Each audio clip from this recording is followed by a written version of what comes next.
Hello प्यारे बच्चों, एशिका iconic maths में से आप सभी का स्वागत करता हूं। आप सभी हमसे जुड़कर class 10th Bihar board exam की तैयारी कर सकते हैं। यहां आपको सभी विषय पढ़ाए जाएंगे। आज हम गणित के प्रथम अध्याय वास्तविक संख्या से प्रारंभ करते हैं। इसमें हम जीरो से एडवांस लेवल तक हम आपको पढ़ाने का पूरी प्रयास करेंगे। इस वीडियो में हम कुछ बेसिक कॉन्सेप्ट जिसमें संख्या का वर्गीकरण, जैसे प्राकृत संख्या क्या है, पूर्ण संख्या क्या है, पूर्णांक क्या है, धनात्मक संख्या क्या है, सम संख्या, विषम संख्या और भी 2-3 टॉपिक हम जानेंगे, हम समझेंगे। चलिए बच्चे प्रारंभ करते हैं। सबसे पहले हम सीखते हैं प्राकृत संख्या क्या हो। आप जानते हैं बच्चों की गिनती जो होती है, गिनती का प्रारंभ एक से होता है और एक से हम गिनते गिनते अनंत तक जा सकते हैं। तो उसी गिनती की संख्या को प्राकृत संख्या कहते हैं। गिनती की संख्या प्रारंभ होती है एक से, तो सबसे छोटा भी तो एक ही होगा, तो सबसे छोटी प्राकृत संख्या एक है। और अगर हम बात करें कि गिनती की संख्या हमेशा एक एक जोड़ करके आगे बढ़ती जाएगी, एक से दो, दो के बाद तीन, तीन के बाद चार, चार में से भी एक जोड़ेंगे तो पाँच आएगा, पाँच में से भी एक जोड़ेंगे छः आएगा, इसी प्रकार से आगे बढ़ते जाएगा। तो जहाँ पे भी आपको लगे कि ये अंत होगा उसमें एक जोड़ दीजिए, यानी कि इसका कोई अंत नहीं है। आप गिनते चले जाइएगा, इसका कोई अंत नहीं है। यानी कि सबसे बड़ी प्राकृतिक संख्या अपरिभाषित है, या फिर आप कह सकते हैं कि सबसे बड़ी प्राकृतिक संख्या अनंत होती है। इसे n के द्वारा दर्शाया जाता है। प्राकृतिक संख्या का इंग्लिश होता है नेचुरल नंबर, इसका इंग्लिश होता है नेचुरल नंबर। तो नेचुरल नंबर, इसका प्रथम लेटर n के द्वारा इसे दर्शाया जाता है। तो n बराबर हो गया 1 2 3 4, इसी प्रकार से ये अनंत तक जाएगी। उसके बाद अगर हम बात करेंगे कि निम्नलिखित में से कौन प्राकृतिक संख्या है, जैसे 4, 5, -2, 3, 0, क्या क्या चार प्राकृतिक संख्या है, 5 प्राकृतिक संख्या, लेकिन -2 प्राकृतिक संख्या नहीं, क्योंकि ये कोई गिनती में नहीं आता है। 3 प्राकृतिक संख्या है, 0 कोई प्राकृतिक संख्या नहीं, क्योंकि गिनती का प्रारंभ एक से प्रारंभ होता है, 0 तो उससे छोटा है। बात करते हैं बच्चों पूर्ण संख्या का। तो गिनती की संख्या में यदि शून्य जोड़ दिया जाए, गिनती की संख्या में यदि शून्य जोड़ दिया जाए तो वो पूर्ण संख्या बन जाती है। जैसे गिनती की संख्या हमारा क्या था, 1 2 3 4 5, उसमें से केवल 0 लग जाने से वो क्या बन गया, पूर्ण संख्या बन गई। और ये भी कहाँ तक जाएगा, तो अनंत तक ही, इसकी भी कोई अंत नहीं है। तो सबसे छोटी पूर्ण संख्या प्रारंभ कहाँ से हो रहा है, 0 से। 0 1 2 3 4, इसी प्रकार से आगे बढ़ते जाएगा। तो 0 इसका सबसे छोटी प्राकृतिक पूर्ण संख्या है, 0 सबसे छोटी पूर्ण संख्या। और सबसे बड़ी की बात करें तो हमें नहीं पता है, किसी भी नहीं पता है, आपको भी नहीं पता होगा। तो हम इसके लिए अनंत लिख सकते हैं कि ये हमारा अनंत होगा, या हम लिख सकते हैं यह अपरिभाषित होगा। बताना है कौन पूर्ण संख्या है, बताइए। 10 क्या है, तो 10 कहेंगे कि ये हमारा पूर्ण संख्या भी है, ये हमारा पूर्ण संख्या भी है। और क्या है, ये साथ में साथ प्राकृतिक संख्या भी है, नेचुरल नंबर भी है। 0 क्या है, 0 केवल पूर्ण संख्या है। -1 हमारा पूर्ण संख्या नहीं है, क्योंकि ऋणात्मक संख्या पूर्ण संख्या नहीं हो सकता है। 14 हमारा पूर्ण संख्या है, -14 हमारा पूर्ण संख्या नहीं है। 9 पूर्ण संख्या है, -9 पूर्ण संख्या नहीं है। -100 हमारा पूर्ण संख्या नहीं है, लेकिन 100 हमारा पूर्ण संख्या है। तो 0 को छोड़ करके बाकी सभी संख्या पूर्ण संख्या भी है और प्राकृतिक संख्या भी है। पूर्णांक क्या है, कहा जाता है प्राकृतिक संख्या, शून्य और ऋणात्मक प्राकृतिक संख्या। यानी कि शून्य जो 0 है, और जो प्राकृतिक संख्या है 1 से लेकर के अनंत तक, और इसी का ऋणात्मक कर दो, यानी कि -1 -2 और -3। इस प्रकार से जो पूरा समूह बना ये सबको हम पूर्णांक कह सकते हैं, पूर्णांक कहते हैं। क्या बातें समझ में आए? संख्या रेखा पे हमें प्राकृत संख्या, पूर्ण संख्या और पूर्णांक को दर्शाना है। चलिए हम इस संख्या रेखा के मिड में 0 आता है। इसके बाद की बात करें तो इसके दाहिने तरफ हमारा प्राकृत संख्या होता है 1, 2, 3, 4, 5 और ये कहाँ तक जाएगा? अनंत तक जाएगा। अगर हम इसके बाएं ओर की बात करेंगे तो ये ऋणात्मक आएगा, -1 आएगा, -2, -3, -4, -5। इस प्रकार से हम आगे की ओर बढ़ते चले जाएंगे और ये भी हमारा -इन्फिनिटी तक जाएगा। अब यहाँ पे ध्यान से समझिए, 1 से लेकर के अनंत तक की बात करेंगे तो ये हमारा प्राकृतिक संख्या होगा। प्राकृतिक संख्या कौन सी संख्या होगी? प्राकृतिक संख्या होगा। अगर यही हम 0 से लेकर के अनंत तक की बात कर लें तो ये हमारा पूर्ण संख्या होगा, ये हमारा पूर्ण संख्या होगा। और ये पूरा लाइन पूर्णांक को दर्शा रहा है, ये पूरा लाइन हमें किसे दर्शा रहा है? पूर्णांक को। क्या बातें समझ पाए? अगले हम आगे बढ़ते हैं।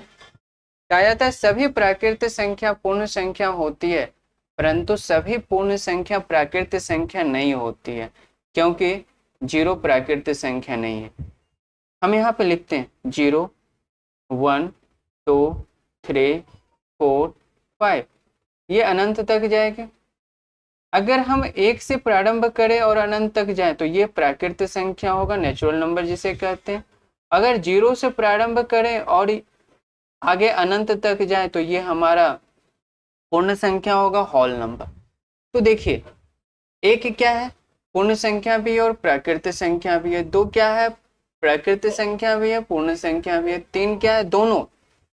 लेकिन 0 केवल पूर्ण संख्या है, इसीलिए कहा जाता है कि सभी प्राकृत संख्या 1, 2, 3, 4, 5, 6 ये सब के सब पूर्ण संख्या है, लेकिन सभी पूर्ण संख्या यानी कि 0 से लेकर के अनंत तक वो प्राकृत संख्या नहीं है, क्योंकि 0 प्राकृत संख्या नहीं है। बात करते हैं सभी पूर्ण संख्या एक पूर्णांक होती है, परंतु सभी पूर्णांक एक पूर्ण संख्या नहीं होती है, क्योंकि ऋणात्मक संख्या पूर्ण संख्या नहीं होती है। ध्यान से समझिएगा बच्चे, अगर हम पूर्णांक की डाटा बनाए तो 0, 1, 2, 3, 4, 5 इसी प्रकार से ये अनंत तक जाते हैं। अगर हम बात करें इसका ऋणात्मक -1, -2, -3, -4 ये भी अनंत तक जाता है। अब देखिए 0 से लेकर के धनात्मक की ओर यानी कि दाहिने हाथ की ओर ये हमारा है वो पूर्ण संख्या। क्या है? पूर्ण संख्या। लेकिन ये पूरी संख्या जो भी लिखा हुआ है ये सब के सब पूर्णांक है। तो आप सोचिए कि जो भी पूर्ण संख्या है वो पूर्णांक है, लेकिन ऋणात्मक संख्या कभी भी पूर्ण संख्या नहीं हो सकती है। ऋणात्मक संख्या कभी भी पूर्ण संख्या नहीं हो सकती, इसीलिए सभी पूर्णांक पूर्ण संख्या नहीं होगी। नीचे दिए गए संख्या प्राकृत संख्या है या पूर्ण संख्या या पूर्णांक है, बताना है आपको। 5 क्या है? आप कहेंगे कि 5 जो है वो प्राकृत संख्या है। 5 क्या है? तो कहेंगे कि पूर्ण संख्या है। 5 क्या है? तो ये पूर्णांक है, यानी कि 5 तीनों है, प्राकृत संख्या भी है, पूर्ण संख्या भी है और पूर्णांक भी है। 0 क्या है? शून्य क्या है? तो शून्य कहेंगे कि शून्य हमारा पूर्ण संख्या है और शून्य क्या है? हमारा पूर्णांक है। लेकिन शून्य जो है क्या प्राकृत संख्या है? तो आप कहेंगे कि शून्य हमारा प्राकृत संख्या नहीं है।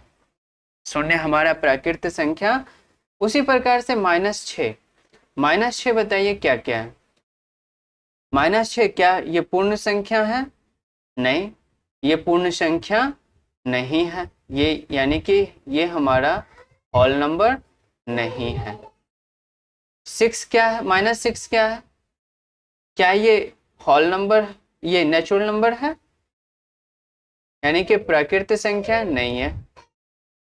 क्या ये पूर्णांक है? हाँ, ये पूर्णांक है। 4/3 क्या है? 4/3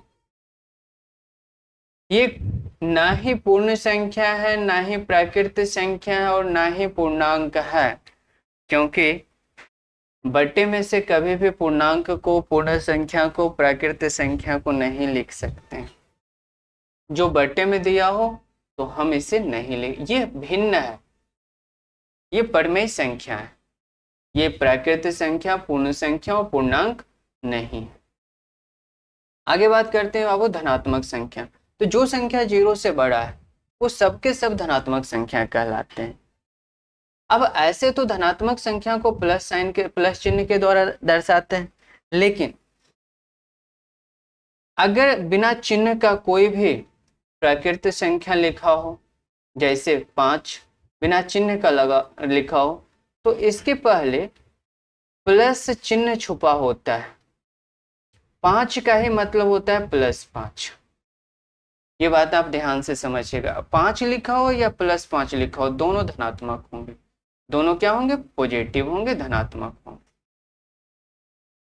अगर हम बात करें ऋणात्मक संख्या को, तो 0 से जो भी संख्या छोटी है वो सभी संख्याएं ऋणात्मक संख्या होते हैं, और ऋणात्मक संख्या को हम माइनस चिन्ह के द्वारा दर्शाते हैं। अगर -3 लिख दिया जाए, यानी कि कोई भी प्राकृतिक संख्या के पहले अगर माइनस साइन लगा दिया जाए, तो ये क्या बन जाता है? नेगेटिव संख्या, नेगेटिव नंबर, यानी कि ऋणात्मक संख्या बन जाती है।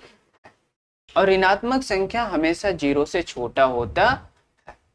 अगर हम बात करें शून्य क्या है? शून्य क्या है? क्या ये पॉजिटिव है, धनात्मक है? क्या ये ऋणात्मक है? ये दोनों में से कोई नहीं है। ये ना ही धनात्मक होता है और ना ही ऋणात्मक होता है। आगे बात करते हैं, निम्नलिखित में से कौन धनात्मक है और कौन ऋणात्मक है? तो 10 हमारा धनात्मक होगा, -10 हमारा ऋणात्मक होगा, -1.5 ये भी हमारा, क्योंकि माइनस चिन्ह लगाओ, जिसमें माइनस चिन्ह लगा होता है वो ऋणात्मक होता है, जिसमें कोई साइन नहीं लगाओ वो हमेशा धनात्मक होता है। तो 5.3 जो होगा ये भी हमारा धनात्मक होगा। सम संख्या की बात करते हैं। कहा जाता है वैसी संख्या जो 2 से पूर्णतः विभाजित हो जाए, या फिर हम कह सकते हैं जो 2 से कट जाए, उसे सम संख्या कहते हैं। जैसे 4 को जब हम 2 से भाग देते हैं तो ये 2 बार में कट जाता है, यानी कि 4/2 करते हैं तो 2 आता है। तो क्या 4 हमारा सम संख्या है? हाँ, 4 सम संख्या है। 8 सम संख्या है, 16 सम संख्या है, 20 सम संख्या है, क्या ये सब सम संख्या? हाँ, ये सब 2 से कट रहा है। 2 से कटने का एक विभाज्यता का नियम है कि जिसके इकाई के स्थान पर 0, 2, 4, 6, 8 ये सब में से कोई भी आ जाए, यानी कि इकाई स्थान पे ये सब में से कुछ भी आ जाए, या तो 0 आ जाए, या 2 आ जाए, 4 आ जाए, 6 आ जाए, 8 आ जाए, वो 2 से कटेगा और ये सारी संख्या सम संख्या कहलाएंगे। यानी कि जो संख्या 2 से कट रहा है तो 2 को हम 2 गुने 1 लिख सकते हैं, 4 को 2 गुने 4 लिख सकते हैं, 6 को 2 गुने 3, 8 को 2 गुने 4। इसी प्रकार से अगर देखा जाए एक कोई सम संख्या है तो इसे 2n लिख सकते हैं, यानी कि 2 गुना n कोई भी पूर्णांक हो, 1, 2, 3, 4 कुछ भी हो सके। तो यानी कि a हमारा सम संख्या तभी होगा जब इसे हम 2n के फॉर्म में, यानी कि 2 गुना समथिंग के रूप में लिख सकें। इसका मतलब क्या हुआ? a यदि सम संख्या है तो a को 2n के रूप में लिखा जाता है जहां n कोई पूर्णांक है, और यदि किसी संख्या को 2n के रूप में लिखा जाए तो वो कौन सी संख्या होगी? तो वो सम संख्या होगी। तो कैसी संख्या होगी? सम संख्या होगी। अब बात करें जब किसी संख्या को 2 से गुना करते हैं तो उसका गुणनफल सदैव सम संख्या। जैसे 5 को 2 से गुना कीजिए तो कितना आएगा, 10 आएगा। तो 5 क्या है, विषम है।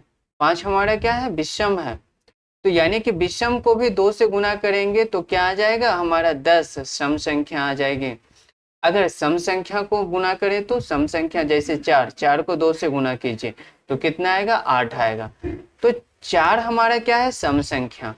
और इससे भी जब हम 2 से गुना करते हैं तो जो हमारा रिजल्ट आया वो भी हमारा सम संख्या होगा, वो भी हमारा क्या होगा, सम संख्या होगा। यानी कि किसी भी संख्या को 2 से गुना करके हम क्या बना पाएंगे, सम संख्या बना पाएंगे।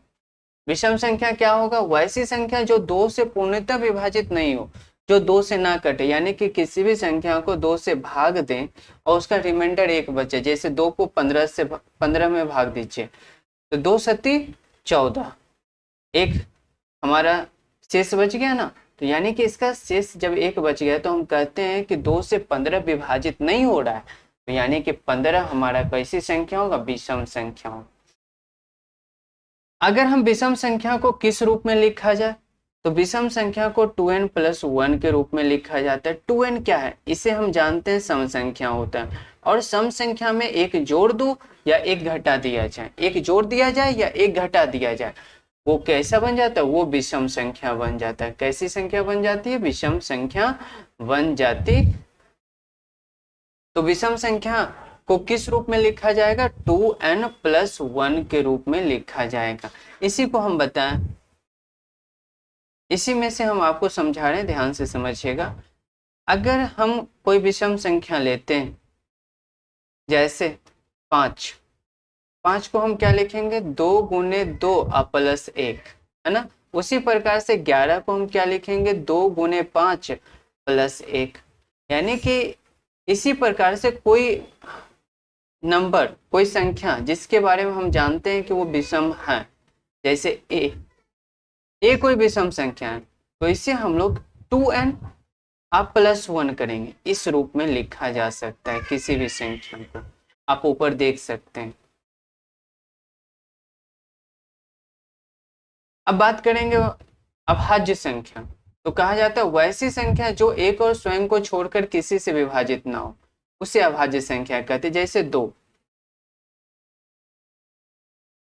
2 जो है किससे किससे विभाजित हो रहा है, 1 से विभाजित हो रहा है और 2 से विभाजित हो रहा है। 3 किससे किससे विभाजित हो रहा है, 1 से विभाजित हो रहा है और 3 से विभाजित हो रहा है।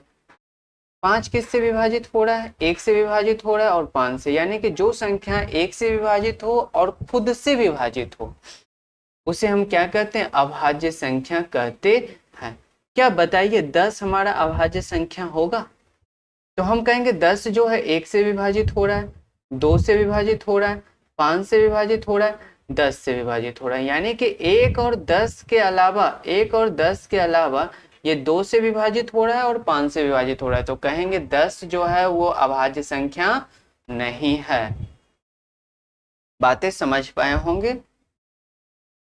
और इसको एक और दूसरे तरीका से हम इसको परिभाषित कर सकते हैं कि अभाज्य संख्या वैसी संख्या को कहते हैं जिसका केवल 2 गुणनखंड हो, एक गुणनखंड एक हो और दूसरा गुणनखंड वो खुद हो। इसके अलावा कोई भी, यानी कि केवल 2 गुणनखंड हो, यानी कि केवल 2 ऐसी नंबर है जिससे वो कटे, उसी को अभाज्य संख्या कहते हैं। अगर हम बात करें भाज्य संख्या, तो वैसी संख्या जो 2 से अधिक, जिसका 2 से अधिक गुणनखंड हो, जिसका क्या हो, 2 से अधिक गुणनखंड हो। जैसे 4 का गुणनखंड क्या क्या है, गुणनखंड क्या है ये भी हम आगे बता रहे हैं आप लोग को। यानी कि गुणनखंड उसे कहते हैं जो इस संख्या को विभाजित कर दे। तो 4 किससे किससे विभाजित हो रहा है, 1 से विभाजित हो रहा है, 2 से विभाजित हो रहा है, 4 से। यानी कि इसके कितने गुणनखंड हुए, 3 गुणनखंड हुए। यानी कि इसके गुणनखंड की संख्या 3 है, यानी कि 4 हमारा भाज्य संख्या होगा।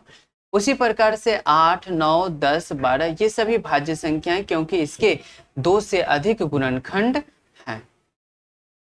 चलिए हम बात करते हैं गुणनखंड। किसी संख्या के सभी संख्या जिनसे वह संख्या पूर्णतः विभाजित हो सकती है गुणनखंड कहलाती है। गुणज किसके कहते हैं, किसी संख्या के वे सभी परिणाम जो उस संख्या के सभी पूर्णांक से गुना करके प्राप्त होते हैं उसे गुणज कहते हैं। मूल गुणनखंड या अभाज्य गुणनखंड, किसी भी संख्या के उसके अभाज्य संख्या के गुणन के रूप में व्यक्त करना मूल गुणनखंड या अभाज्य गुणनखंड कहलाता है। चलिए हम इसे एग्जाम्पल से समझते हैं।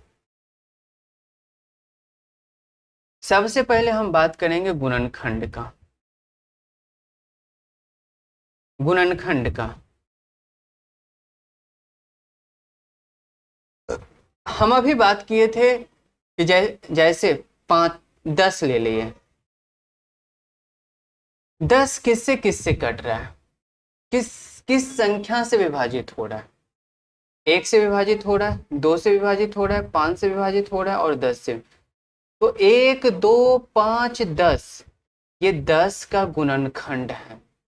ये 10 का क्या है? गुणनखंड है। यहाँ पे एक एग्जाम्पल दिया 12, 12 के गुणनखंड क्या क्या है? 1 2 3 4 6 12, ये सभी संख्या 12 के गुणनखंड है।